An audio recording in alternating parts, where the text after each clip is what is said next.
Too dark? Do the backlights turn up any further? See Bruce in the dark corner back there. It's full shadows. I think they just got turned. Oh, it's just Maybe that's better. It's better to be Ouch! Ouch! That's not what I meant. That's not like distraction for the teacher thing. I don't know. I didn't... Ouch! Okay. Sashi Fuki Jishin Metok Tram Rira Lingchi Deyam Sangye Shindu Mite Guargi Droku Namda Shinla Chuparsho Idam Guru Ratnamandala Kamninyatayami Sangye Jidang Zoki Jognam Lam Janshu Bardu Dakni Gyopsuchi Daki Jinyang Gipe Sonam Ki Drola Benchir Sangye Druparsho Sangye Jidang Zoki Jognam Lam Janshu Bardu Dakni Gyopsuchi Daki Jinyang Gipe Sonam Ki Drola Benchir Sangye Druparsho Sangye Jidang Zoki Chognam Lam Janshu Bardu Dakni Gyopsuchi Daki Jinyang Gipe Sonam Ki Drola Benchir Sangye Druparsho.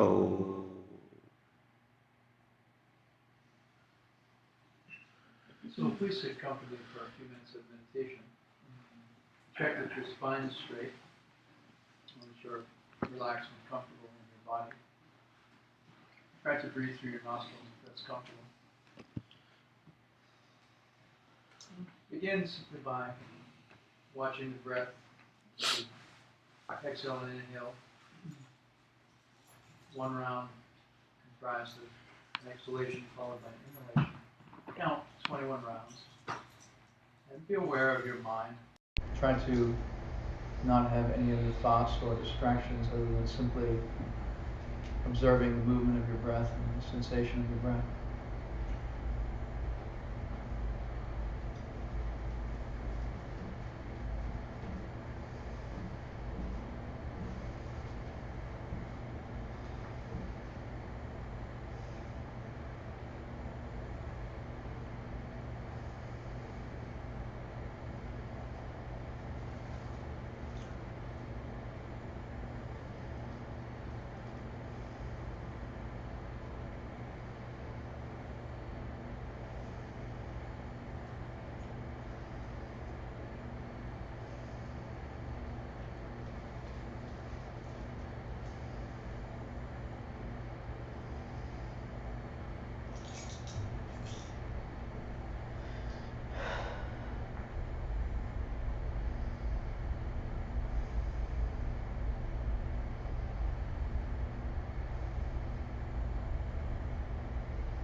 check in on your mind and see what it's doing. Observe thoughts.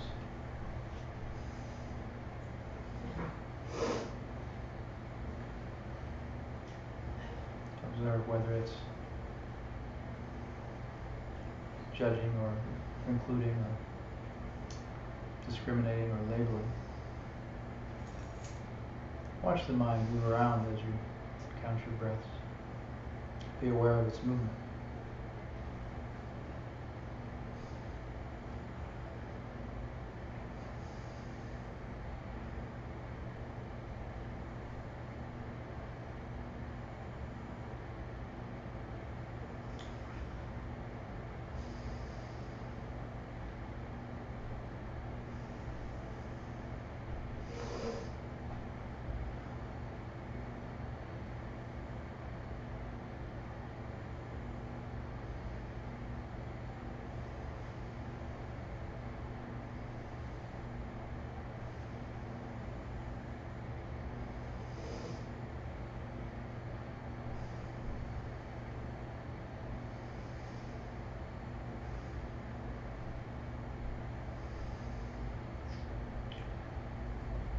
Notice how many times it labels something or judges something or decides something.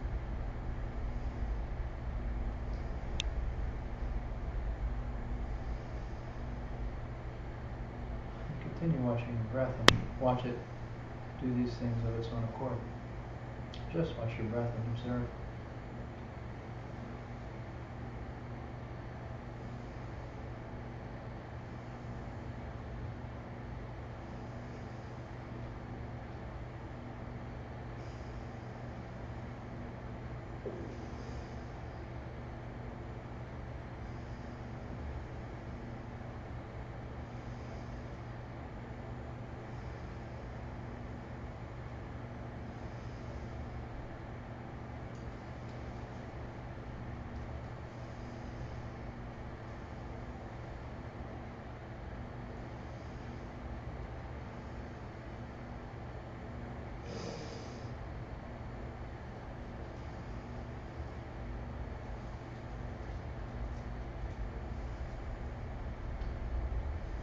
Now shift your mind and think of a holy being and invite them here to join you. Ask them to come and feel their presence and visualize it.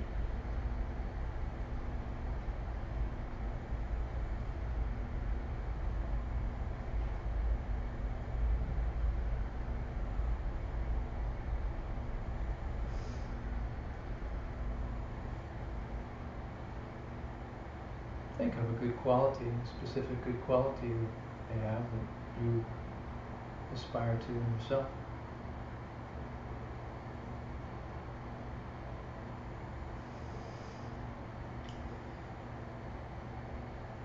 In your mind, ask them to bless you and help you and teach you and guide you and bring you to embody this.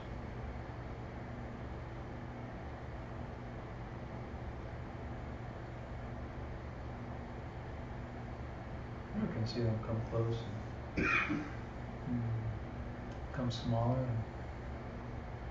and rise to the space above your head and stay there facing forward, glowing in light. Just adorning you as a crown ornament, staying with you and blessing you.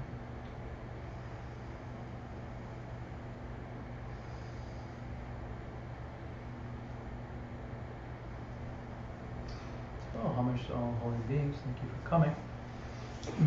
Last week we talked about karma as the movement of the mind and what follows, right? We're reviewing Course 5, the Karma course, which we taught in its entirety some years ago, a couple of years ago. And so last week and this week we're summarizing 20 or 30 hours of material. So tonight we'll finish with a broad overview of karma, and then next week we'll have the review, the overview of the overview, if you will. We will review the first 5 courses, which constitute what?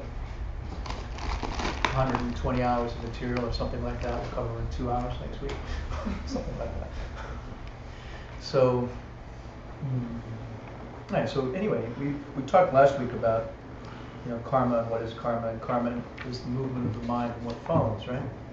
And hopefully in this little breathing meditation, you're able to observe the movement of your mind to some degree, and to really firsthand experience what it is for your mind to move, and what it is for your mind to shift, and what your mind is doing, right? Even when you're not doing anything, even when you're being still or trying to be still or trying to be calm and focused, you know, what is your mind doing, right? The mind is wanting to move, the mind is wanting to fluctuate, the mind is wanting to think thoughts, right? And so, you know, it's raw karma, right? Karma is the movement of the mind and what it motivates and what follows, right? So mental karma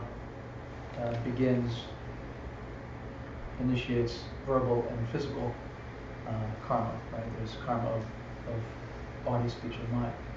So the movement of the mind is the raw karma, right? Is the stuff that is the source of all other karma. The coarser, cruder karmas of speaking sweetly or harshly and helping or hurting people physically, right? So tonight we are talking about the connection between karma and emptiness, the connection between karma and ultimate reality, and the nature of reality. And you know, it's really the core of Buddhist teaching and the core of Buddhist practice. The study and the understanding of karma and emptiness is really the essence and core of our Buddhist path and Buddhist practice. Why? Because our spiritual life and our spiritual path and career is about changing our behavior, changing who we are, right? Being mindful, paying attention, modifying the way we think and the way we speak and the way we act. So we can go from being, a suffering, afflicted, harmful, destructive being potentially, and change ourselves into a being which is ultimately pure and virtuous and good and, and holy, right? And so how do we go from the suffering state to the enlightened state, right? And the engine that drives that is understanding karma and emptiness. The core of that is working with our mind and what follows, right? Using intellect, using understanding, using wisdom. And so it's really essential to understand what karma is and how it works, and the connection between karma and reality. And to understand how our thoughts, speech, and deeds form our reality, right? And form who we are, and form our world and all of the experiences within that world. So, that said, is a kind of overview. Tonight we're going to go into Lord Maitreya's text, which is entitled The Higher Line. And Maitreya talks about, he gives a kind of a flowchart of how we collect karma, and how karma and emptiness, how karma and reality are connected and related. And he describes 6 different steps, in sort of a flow and a process whereby we see things in a particular way and we collect suffering karma as a result. We see the world and we see our experiences in a particular way, and as a result we collect karma and suffer or not, right? So far so good? All right. So I'm not sure if we're going to cover everything tonight. We'll see what we get to, but hopefully we'll come back for the review if we don't cover it all. So the first step in the process, we're not going to talk about it. It's called Dagzen Niki Bakcha, and we'll come back to that. The second step is Dagzen Nike, and this is having a tendency to see things in a certain way. We have a tendency to see things as self-existent. What does it mean to see things as self-existent? Coming from their own side. Thank you. I was just going to ask. What does it mean for something to come from its own side? It's out there, and I'm over here. Yeah, there are two levels, just a quick digression, there are two levels of reality, right? Our normal conventional reality that we experience with our senses and our ordinary mind, where we look at things and we think, that's Isadora, that's Hector, that's a floor, that's a wall, and I'm John. No problem. Functions, it works, it's our world, right? And then there's another level of reality, ultimate reality, also referred to as emptiness, things having an empty nature. And when we talk about things having an empty nature, we're talking about the fact that they don't inherently possess an identity. They don't inherently possess a nature. They do not radiate an aspect or an identity or a nature, right? I'm John. How did I become John? I became John because my parents gave me that name when I was born. It was labeled, it was attached to me. I used it, it stuck to me, therefore I'm John. Okay, I exist in a particular way based upon certain causes, conditions, parameters, etc. Right? So nothing exists from its own side. Nothing is self-existent. Nothing concretely has a nature or identity, from its own side. So, I'm a man, I'm a human being because that label and term and idea is applied to me. And yes, all human beings generally adhere to it. I doubt a dog or a cat will say, oh, there's John, he's a human being. It's not universal. I'm not radiating my Johnness and my nature and my identity such that every living being that comes in contact with me says, oh, there's John. And if things were self-existent, if things had a nature and identity of their own, which they broadcast and radiated from their own side, then every living being that came in contact with them would say, oh, that's John, and that's Hector, and it doesn't work that way, right? So things exist in dependence upon thinking of them a certain way. Things exist in dependence upon them, names and concepts and terms and various other things, okay? That's not the point tonight, we're not going into that. We've already talked about it. So the point here is that we have a tendency to see things as self-existent, to hold that things are self-existent in general. Broadly speaking, my entire world and my entire reality exists from its own side for me. I walk down the street going, there's the subway car, and there's the taxi, and there's the crosswalk, and that's normal, that's our life and that's our world, right? I don't go, oh, well, that red light exists and functions as a red light because everyone who drives was taught to stop when it turns red and to go when it turns green. And this whole narrative around how it exists and what it is, right? And what its nature and what its identity is, right? So our mind in a millisecond is constantly assigning labels and identity and nature and projecting it onto things, right? Otherwise we couldn't function, we couldn't live in this reality, right? So we have this continuous barrage of projection that we do onto everything around us and onto ourselves, where we're saying, I like this, I don't like that, this is good, this is bad. I think you probably observed it in meditation, in breathing meditation a little bit, right? What's that sound? I don't like that sound. What's that noise? That shouldn't be there. And this continuous narrative that we have going in our mind applied to everything, right? And so we do that with reality. We do that with the very reality around us. We do that with the very environment around us and with ourselves. I'm sick today. I'm happy today. And we just think it's something which is stuck to us, something that comes at us, or something which is just there from its own side, right? And so,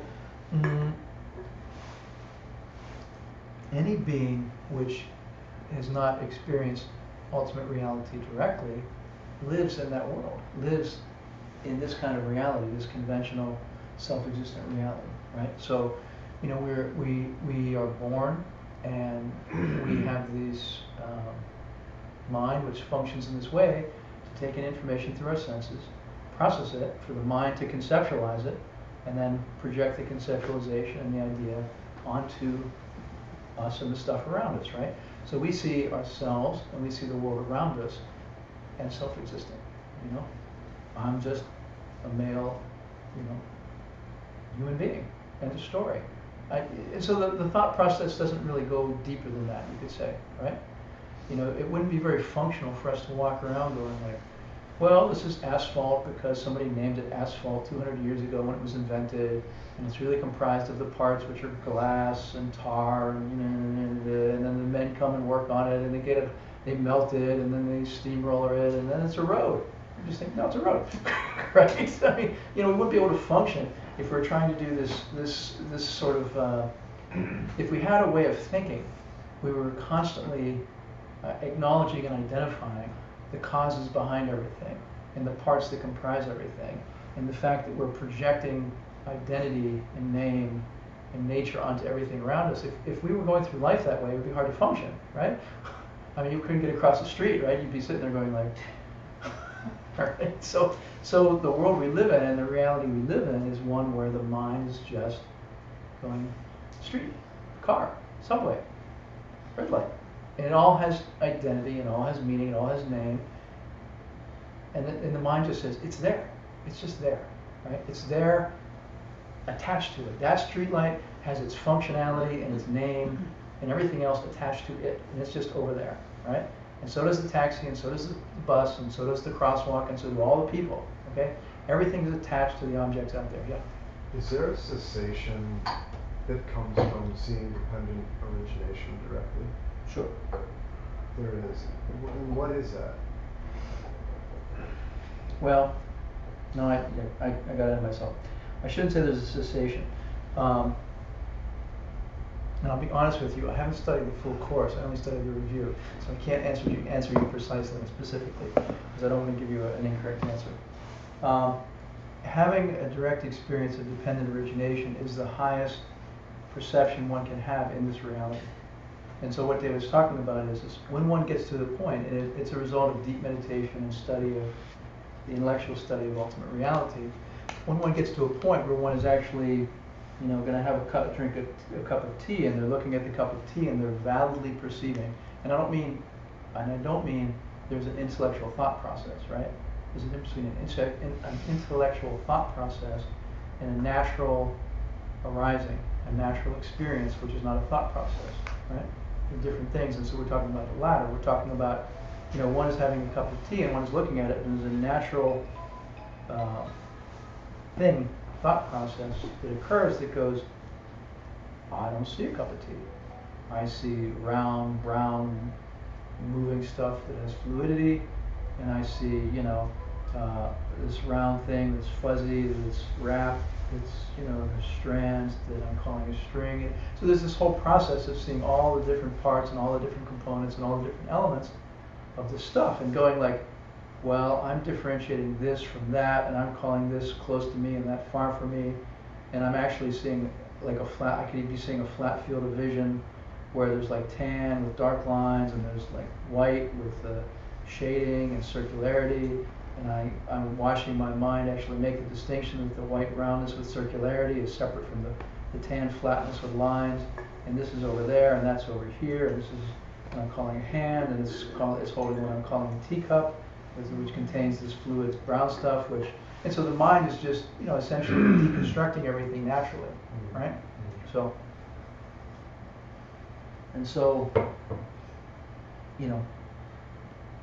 that's as far as I'll go. I won't say that there's a cessation, because a cessation is a permanent ending of something, right? And so, I'm not sure if there's a permanent ending of anything as a result of having a direct experience of dependent origination. Do they say that most people who have direct perception of dependent origination most of the time go on to have a direct perception of emptiness, or is it like, hey, you still got so much more path to go? I'm not sure if there's been a survey in terms of statistical analysis of most people and what happens at that point. Okay. But I think an important point to make is that, let's say this, when one looks at the arc of spiritual evolution and personal evolution, right? It's a very, very long arc. I mean, it's to go from an utterly ignorant, almost not functioning being to an enlightened being, right? I think it's been said quite clearly that the degrees of separation, between those last increments and steps of the path are very, very minor relative to the vast arc, And so, when Geshe Michaels used the analogy or the example that if you're sitting in this room right now, you're so close to your goal, it would be, would use the example of a bullet fired from a rifle. It has traveled the entire distance from the rifle, to the target, however far away, and the tip of the bullet's pressed against the target about to go through, and once the bullet goes through, you're done. So when you look at the vastness of time and infinity, relative to how much work we've done and how far we've evolved spiritually and how close we are, we're very close. I mean, but you know, from our perspective, we go like, well, shit, a year's a long time, man. You know, not in the scheme of infinite time, you know. It's like that. Okay, so I'm gonna go on. So, you know, is there a problem to say this is a teacup? No, it's no problem. It functions as a teacup, and I drink, and my life goes on, right? So no problem with that. But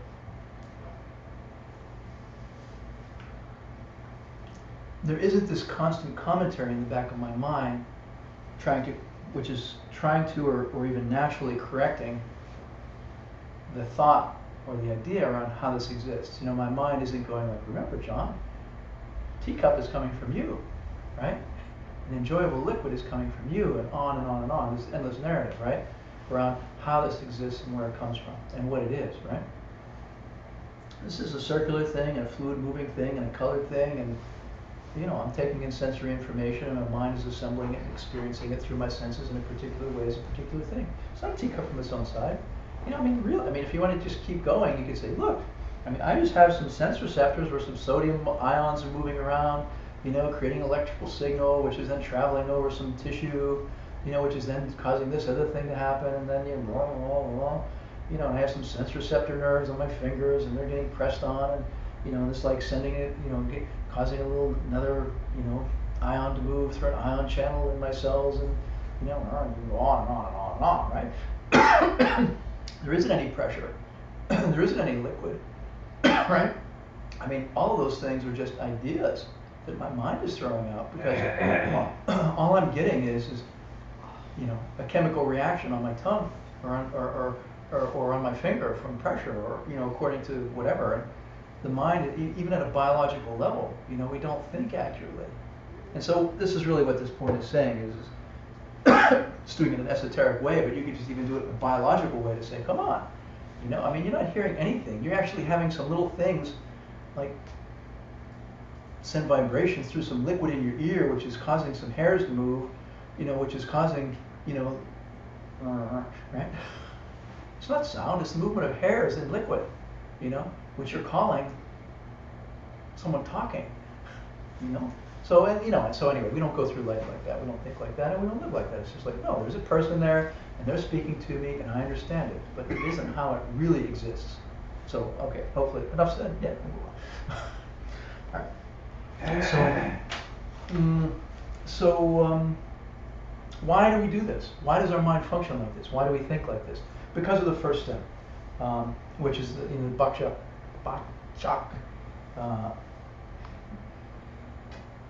Seeds, right? Bakchaks are seeds, right? And when we're born, we have a karmic pocket full of karmic seeds, right? From a Buddhist perspective, we've always existed and we always will exist, and we carry our karmic seeds with us from life to life. How did it start? Mm-hmm. How did it start? You know, Buddhism would say the only logical answer to that question is it never started, because you can never have a beginning point. It would be illogical. So the answer is not satisfying to our minds, and that we want a definitive first point. But then Buddhism would say there can't be a first point, right? Any first point would be illogical according to how our minds think and how our minds work. So we have to eliminate the possibility of a starting point as being illogical. Therefore, you have to conclude that there was no starting point, unless you can come up with a better postulate, Okay. which we haven't yet. So like that. So anyway, so the first point here of the 6 that Lord Maitreya makes is that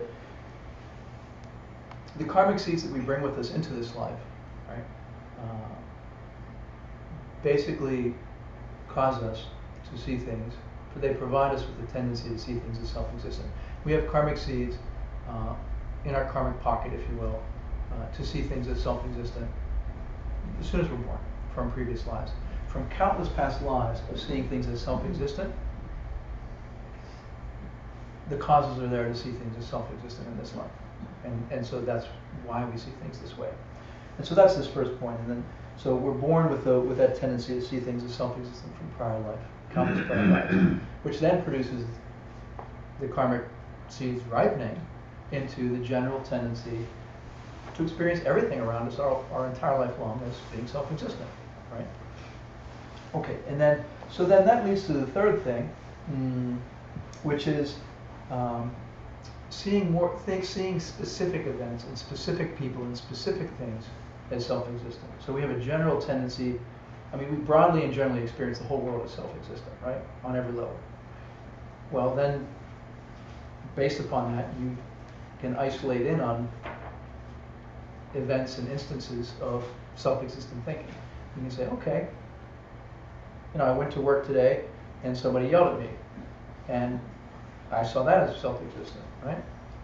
Or, I went home and had a great dinner and I saw that as self-existent. Or I got a raise and I saw that as self-existent, right? And things appear to be either desirable or undesirable from their own side, right? I mean, it's one thing to say the wall's a wall, the subway's a subway, the street's a street, right? And it functions. And it doesn't really cause us so much trouble and so much problem in our lives.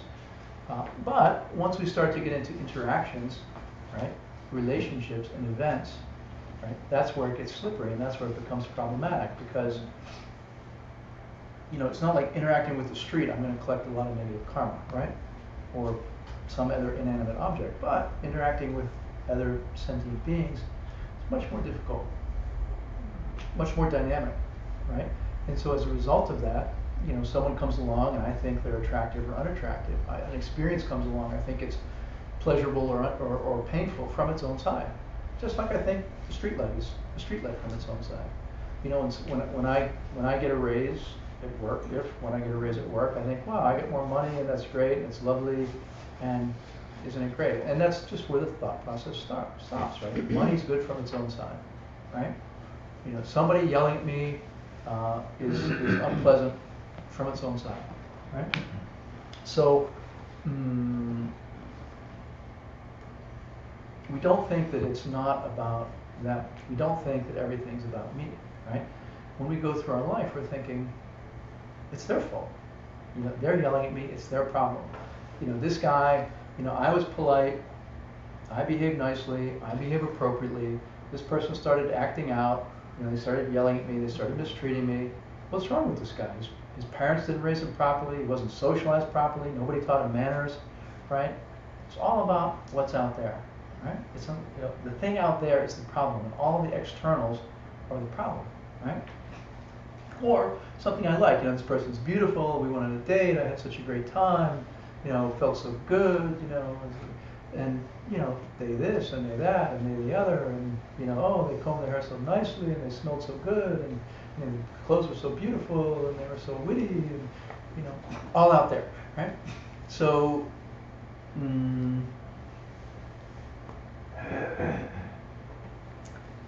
why is that an issue? Because it leads to the next thing. What happens? What's the next thing? It's ignorant liking and disliking, right? If I think that the beautiful date person exists from their own side, then I might lie to them to get what I want from them because they have something I want and I have to get it because they possess it and I need to have what they possess, Or if somebody's mistreating me, right? If somebody's yelling at me, the problem is coming from them. They are the problem. It's out there. They're the self-existent problem, right? And they're yelling at me and they're mistreating me, and it's all about them and it's all resident in them. And therefore, based on that way of thinking,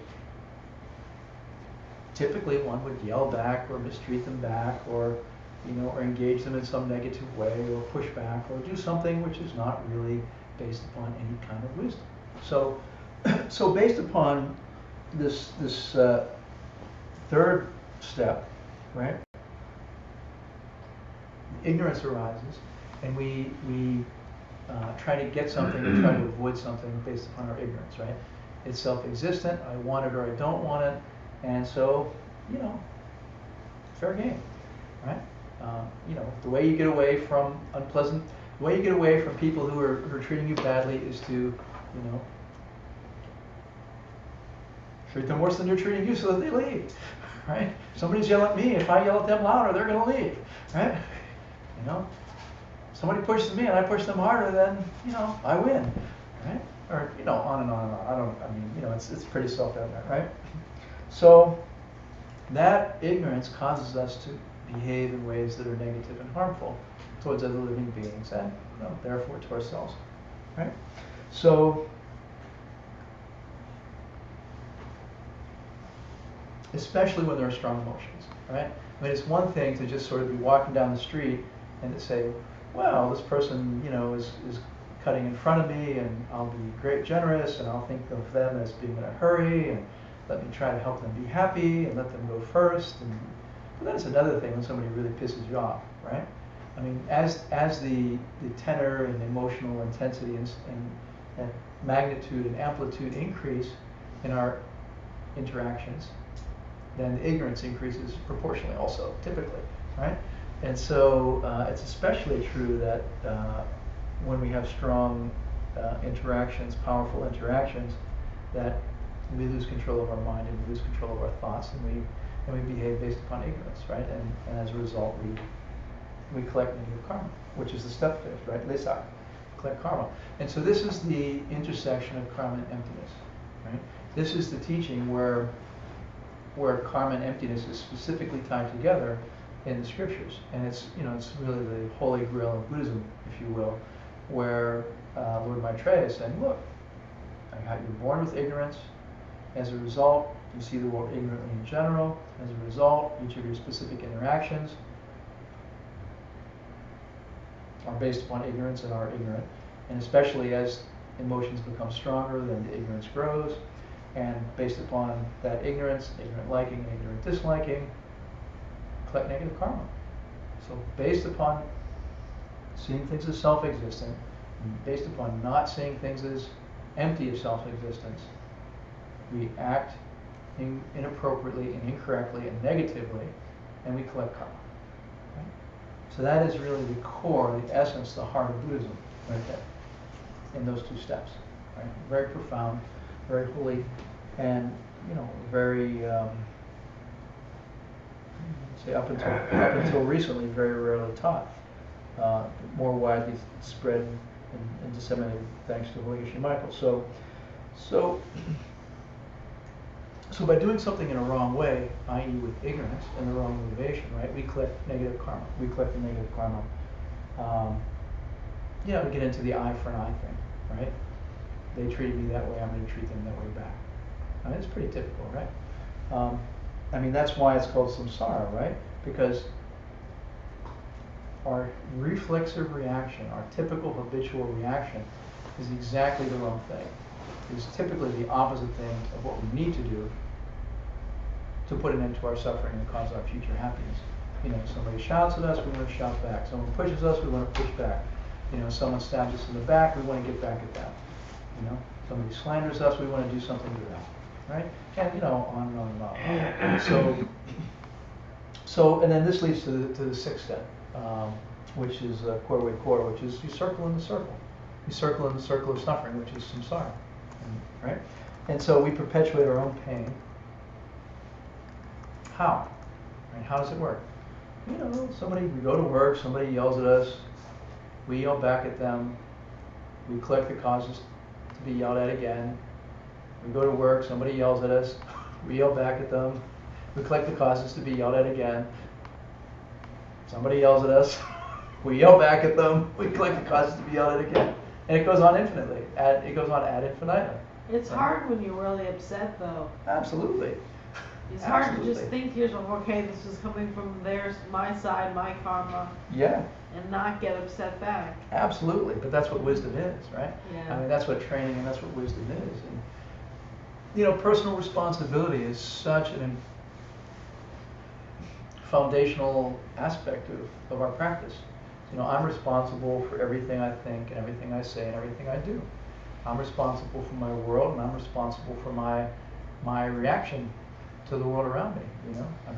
I'm responsible for my inner landscape and my outer landscape and the interaction between those things, also known as the three spheres, if you're into that kind of stuff, if you're into that scriptural kind of stuff. And if you can purify the three spheres, yourself, the world outside you, and the interaction between them, then you're in a pure world. You're in a pure reality, right? And how do you do that? Be this teaching. Be understanding this teaching in karma and emptiness, Every time there's an interaction between this thing and the stuff outside of this thing, what happens, right? Because whatever happens perpetuates what this thing is going to be and what outside of this thing is going to be. So it's like that. So you're exactly right, Isadora. It is hard, and so that's when, you know, that's the measure of our practice. You know, I mean, you know, all of us have hard times and good times, by and large, and you know, practicing when things are hard is how we develop our spiritual strength and our spiritual maturity, right?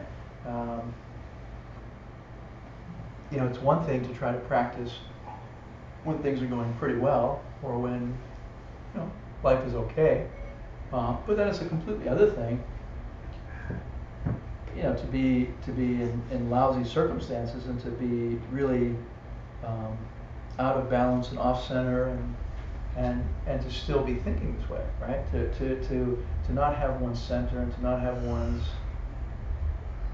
ideal circumstances, or even to not have good circumstances, and to be thinking this way is really powerful practice. It's really powerful application of the teachings, and it is the thing which will bring spiritual maturity and fast spiritual progress, in my opinion. Because if you can practice under really difficult situations and under duress, then you really do have that capacity, you know? I mean, it's one thing to say, oh yeah, I can do it, I can do it, I can do it, but you know, it's another thing to actually do it when everything is working against you, you know? So it's like that. So you can't, it really shouldn't underestimate the importance of pulling it out, you know, what do you call it, in the clutch? Clench? Clench? Clench. Whatever it is. Right? Yeah, something like that. That's the way I remember it. Never heard of it. He's from Australia. It's boxes. Two boxes holding each other and punching. That's the clinch. That's the clinch. Ah. So you're just dishing it out and taking it back as hard as each party can do. All right. So based upon this understanding, right? Okay. I think the last thing to say is that it's not possible to have afflictions in your mind when wisdom is in your mind. You know, when there are thoughts of wisdom in your mind, it's not possible to simultaneously have afflictions, right? It's impossible to understand this process that we just described and simultaneously have thoughts of anger or desire or any other affliction, right? If we're thinking, you know, oh, this is really unpleasant. This is really, somebody's yelling at me, somebody's cheating me, somebody's stealing from me. Let me just stop for a moment and think about it with some wisdom, right? Okay, you know, I have this whole story going. I'm perceiving all this stuff outside of me. There is a series of events. There is my normal world and my normal experience of reality, and it's all valid.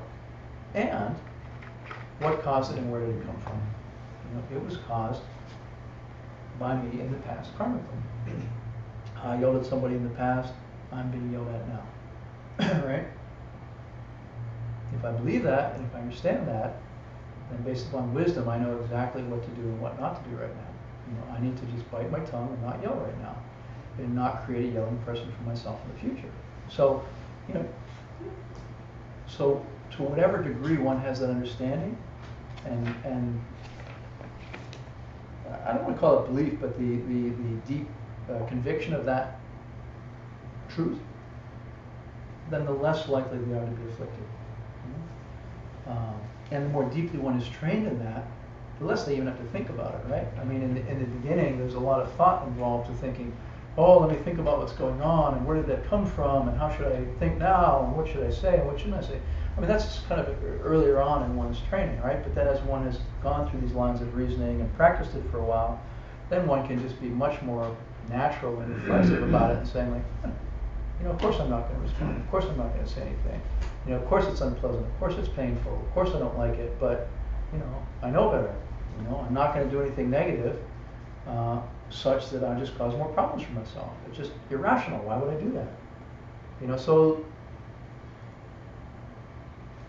it's not just a hard intellectual slog all the time. You know, in the beginning, it's perhaps a hard intellectual slog. And then it becomes easier and more relaxed and more natural and more reflexive, you know, to the point where one is just like not really upset, not really bothered, right? It's just like, yeah, people yell at me.